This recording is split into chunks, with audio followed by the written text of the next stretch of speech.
আপনি কি কখনো এমন কাউকে দেখেছেন যে ভিড়ের মাঝে থেকেও ভীষণ রকম একা?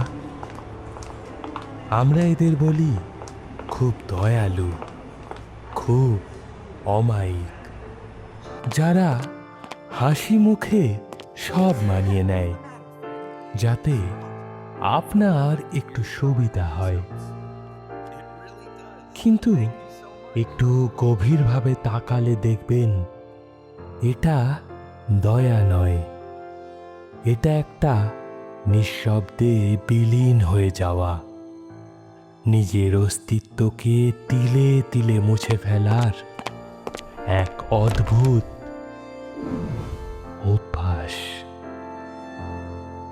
একটু মনোযোগ দিয়ে লক্ষ্য করলে দেখা যায় যে ব্যক্তিরা অতিরিক্ত ত্যাগ স্বীকার করেন তারা প্রায়শই একটি আশ্চর্যজনকভাবে সামঞ্জস্যপূর্ণ আচরণ করে থাকেন। প্রথম নজরে এটি খুব কমই তাদের আচরণে ধরা পড়ে। বস্তুতপক্ষে বেশিরভাগ সময়ই এটি একটি সরল দয়া হিসাবে প্রকাশ পায়। এরাই তারা যারা খুব শান্ত গলায় বলে থাকে, ঠিক আছে, আমি সামলে নেব। যখন পরিকল্পনাগুলি পরিবর্তিত হয় তখন তারাই মানিয়ে নেয়। যখন কেউ তাদের দায়িত্ব ভুলে যায় এরা নীরবে সেই কাজটা করে দেয়।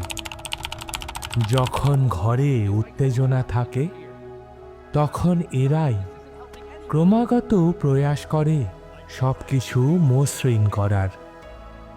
আপনি এদের মুখে প্রায়শই শুনে থাকবেন, আমার জন্য একদম চিন্তা করো না, কিংবা সবার যাতে সুবিধা হয় সেটাই করো। আর কখনো কখনো তারা সেই কথাটি বলে যা সব চাইতে বুক ফাটা। আমার তো অভ্যাস হয়ে গেছে। শুরুতে এদের এই ব্যবহারকে খুব উদার মনে হয়। এদের এই ঔদার্যে আশেপাশের মানুষরা প্রথম প্রথম খুব কৃতজ্ঞতা প্রকাশ করে। এদের বিশ্বাসযোগ্যতা, ধৈর্য এবং সাহায্য করার ইচ্ছাকে সবাই পছন্দ করে। কিন্তু অভ্যাস বড় ভয়ানক জিনিস।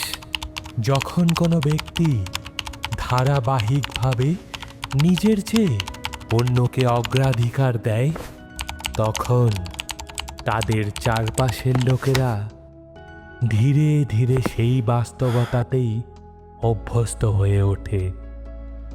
এটা তারা কোনো নিষ্ঠুরতা থেকে করে না, স্রেফ অভ্যাসবশত করে ফেলে। আমাদের মস্তিষ্ক খুব দ্রুত বুঝে নেয় যে কার থেকে কি আশা করা যায়।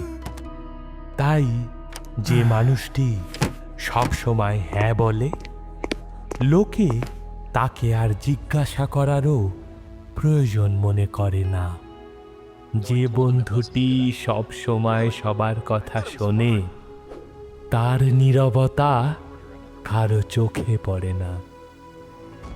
যে সহকর্মী ধারাবাহিকভাবে অতিরিক্ত কাজ করেন তার উপরই কোনো আলোচনা ছাড়াই আরো আরো বেশি কাজ চাপিয়ে দেওয়া হয়।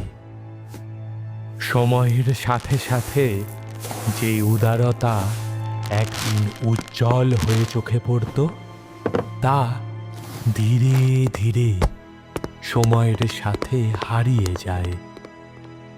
এটা তখন আর ত্যাগ থাকে না, এটা একটা দায়িত্বে পরিণত হয়।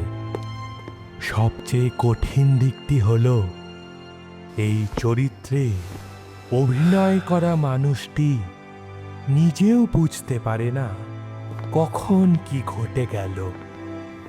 সে তো কেবল একটু সাহায্য করতে চেয়েছিল, একটু বিবেচনা বোধ দেখাতে চেয়েছিল। কিন্তু খুব ধীরে ধীরে নিজের অজান্তেই সে পৃথিবীকে এক নীরব শিক্ষা দিয়ে ফেলে যে তার নিজের প্রয়োজনগুলো না হয় একটু পরেই আসুক।